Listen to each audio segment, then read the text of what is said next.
जी शुरू करें। चौथे पारे का आखिरी पेज और आखिरी आयत है,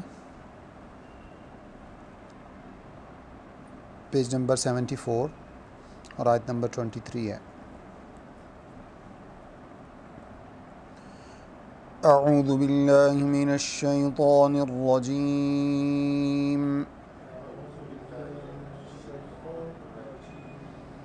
बिस्मिल्लाहिर रहमानिर रहीम।